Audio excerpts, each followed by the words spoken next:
Continuing on our discussion of the side of demand in output markets, the side of the consumer who buys things, I'm going to continue with this graph, which is the graph we ended with in the last video.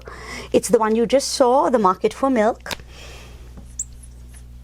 And in the market for milk, this one is just the demand side. I don't have any story about what the suppliers are doing. Just remember, one side of the market. And it's the same numbers, the dollars per gallon and the gallons of milk, the ones that I had before. And this is the demand curve I had. And just to remind you, I've called it D0, and the D0 is under conditions that I'm going to call ceteris paribus, shortened as CETPAR, which says that given that everything else is unchanged, everything else, your tastes, costs of other goods, your income, public expectations, whatever you want, focusing only on the price of milk based on the preferences, and I'll talk more about that when we come to the theory of the consumer, based on the decisions of our consumers A through E, this is what we got for the whole market. Now, because this was derived under ceteris paribus conditions, the first thing we're going to do is we're going to not only think of the law of demand, which is that the demand curve slopes downward, but we are going to make a distinction between two items. The first item is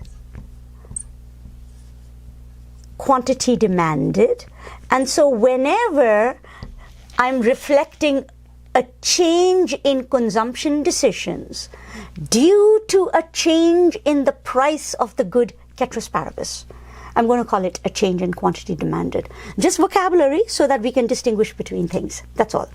So when the price falls from $4 to $3, I used to purchase in my market 1 gallon of milk. People now want to purchase 2 gallons of milk, ceteris paribus.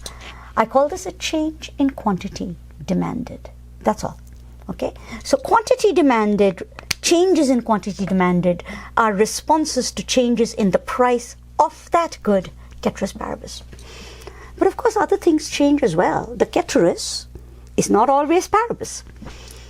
And so when the ceteris is not paribus, when other things are no longer equal, think of it in terms of my visual vocabulary as if the curtain went down and I changed the set.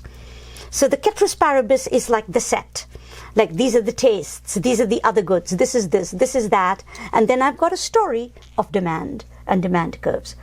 But when the ceteris changes, I have to draw the curtain down, I have to reset the stage, and then I have to go through this process of generating your demand curve again. And I will do it, and I'll get a brand new demand curve. And I can show that as a shift in the demand curve, or a change in demand. Not in quantity demanded, but just in demand. So when I talk about a change in demand, I mean the entire curve has changed because I've reset the set and I'm going through this process all over again at each price. Right? So I'm going to give you one example. I'll actually give you 2-3 examples and then you can see how it works. So let us say that something changed. Let us say that you heard that dairy is not actually that good for you. There was a study that came out that said, did you know that people who drink soy milk or almond milk or coconut milk live longer than people who just drink dairy? Dairy is not that good for you. And you read that study, lots of people read that study, and they're like, oh my God, are you still drinking milk? I drink soy milk. Right? So what that means is at each price, so if that happens, maybe A heard this, and instead of buying 1 gallon of milk, A says, I'm not buying that gallon of milk, man. Yeah. And so at each price, people are buying less milk than they did before.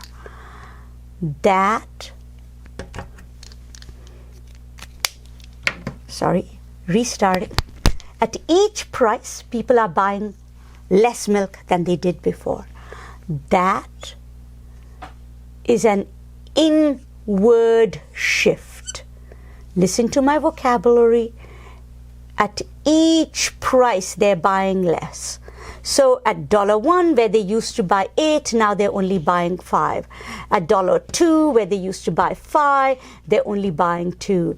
At $3, where they used to buy 2, they're only buying 1. At $4, where they used to buy 1, now they're buying nothing at all. All right? At each price, they are now buying less. New ceteris paribus. I'm going to call this D1. Right. So a change in tastes or preferences resulted in a shift of the demand curve. Change in demand. I notice how my arrows go. This is not an upward or downward shift because my axes are flipped inward or outward. Okay? So this is an inward shift in demand, and this really matters because if you think of it as more or less as up or down, you will get confused. You need to think of less as inward and more as outward because remember, my axes are flipped. So visually, because of the flipped axis, you want your brain to stop thinking up and down as more or less. You want your brain to start thinking in or out as more or less. So an inward or leftward shift, the way it's shown in my arrows, reflects a decrease in demand. If, on the other hand, let us say something else changed. Let's say you became richer. You became richer, and there's parts of the world where it's actually quite difficult to access good dairy. And now that you are richer, you can buy good cow milk. You don't have to. So this is actually a true story. When I was growing up, I didn't know it wasn't normal for people to add water to milk. I thought that's what everybody did in the world. That's how you cooked milk. Because we were poor, and this is the way my mom used to make the milk last for all us children. When the milk came, she would add a cup of milk to a quarter cup of water, and then she would boil it. And I just thought that's what everybody in the world did. And when I came to the US, I realized, my God, no. People actually just drink milk without making it less watery. And so, yeah, I mean, there is actually parts of the world where you have to make the milk do. You don't buy that much milk. But if you become richer, as I did, you buy more milk. And so let's say that people became richer, and at each price, it's like, oh, Professor Charu, it turns out people don't actually add water to the milk. They just buy more milk. And there you go. That's an outward shift. So I'm going to call this D2. So different changes in the ceteris paribus reflect changes in demand with inward or outward shifts. So each of these inward or outward shifts is an actual story about something happened in the world, and that caused some change in some behavior and in what people were doing. Most normally here, conventionally, here are some examples, and your textbook and the exercises we do will have more examples of this. Normal goods, when income goes up, you buy more of them. There are some goods called inferior goods. When income goes up, you buy less of them. That's because you're richer now. You don't have to buy this. So Spam in parts of the world. I was in Hawaii for a long time. And Spam is now regular food, but Spam is something we use that people in Hawaii got as military surplus. It's now part of their diet, but it's also for large parts of the world poor people's food. You become richer, you buy more high protein meats. You don't buy that much. So there are some goods which are called inferior goods, and the inferior goods, when your income goes up, you actually buy less of it. But most things, when your income goes up, you buy more of it. Right? Complements. Some goods go together, bread and butter. If you buy more butter, if butter becomes cheaper and you buy more butter, the chances are you're also buying more bread. flour and eggs, things like that. Some goods are substitutes. I already gave you an example, soy milk versus cow milk, right? Things that you substitute for each other. If substitutes, one becomes cheaper, you buy the cheaper one, you buy less of the more expensive one. Complements, you buy them together. So just depending on whether you're thinking about complements and substitutes, whether you're thinking of inferior or normal goods, your reflection of what's going to happen changes. One thing that's not huge in every element, but which is actually quite major in a few markets, especially when we finally come to financial markets, stock and bond markets. One thing for some goods that matters is actually expectations.